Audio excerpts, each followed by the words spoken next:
Today is the 20th of March 2021. This is not a stock analysis video. In this video, I'm going to share with you a strategy I use in my trading. Before I share this strategy with you,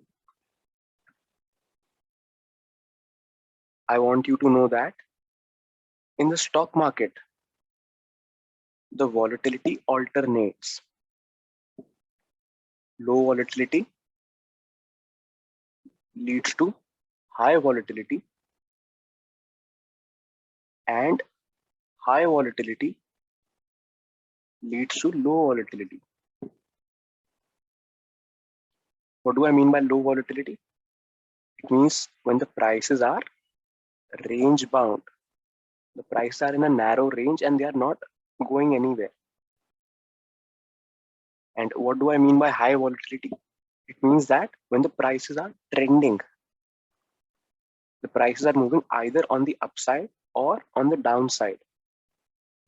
So if you buy a stock that is range bound, then your money is getting blocked, your efforts are getting wasted, your time is getting wasted, and the opportunity is getting wasted. So it is always better to get into stocks that are trending.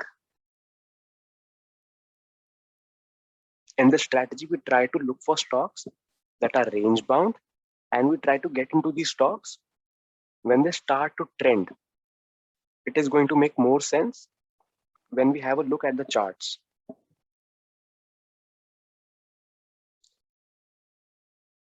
I'm going to use two indicators for my strategy.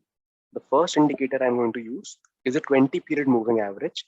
The blue line appearing on your screen is a 20-period moving average. And the second indicator I'm going to use is the 200-period moving average. The white line appearing on your screen is a 200-period moving average. And there are two conditions of the strategy. The first condition is that the prices should be in a narrow range.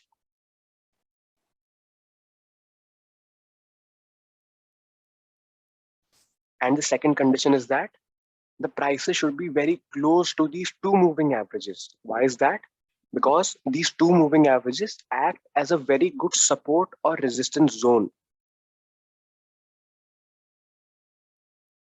This is the chart of Motherson Sumi Systems. If you observe my cursor, the prices were in a narrow range. Plus, the prices were very close to these two moving averages. So both our conditions get fulfilled. And on the next day, when we start to cross this range, look at the kind of move we got after that. We are going to do several examples. The second example is of L&T Infotech. The prices were in a narrow range. The first condition is getting fulfilled.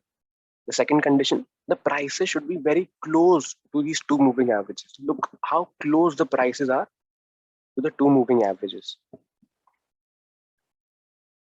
So both the conditions get fulfilled. The next day, we open above this range and look at the kind of move we get after that.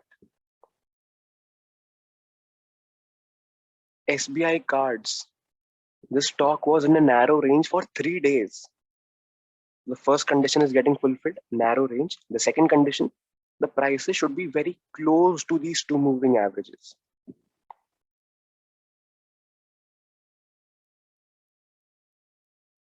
And the moment we start to cross this range, we buy with a stop loss below the 200-period moving average.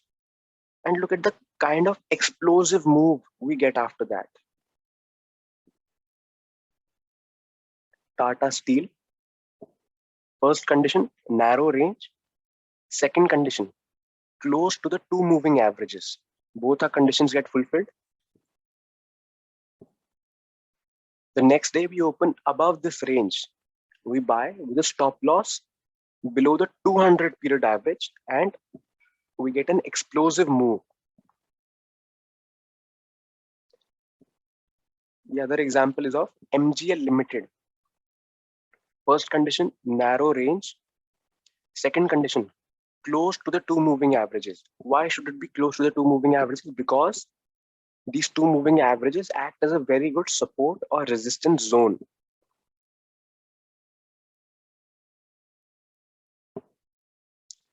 The next day, we start to cross this narrow range and we buy with the stop loss below the 200 period moving averages.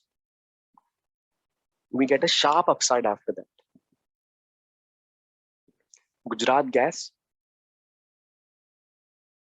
first condition, narrow range.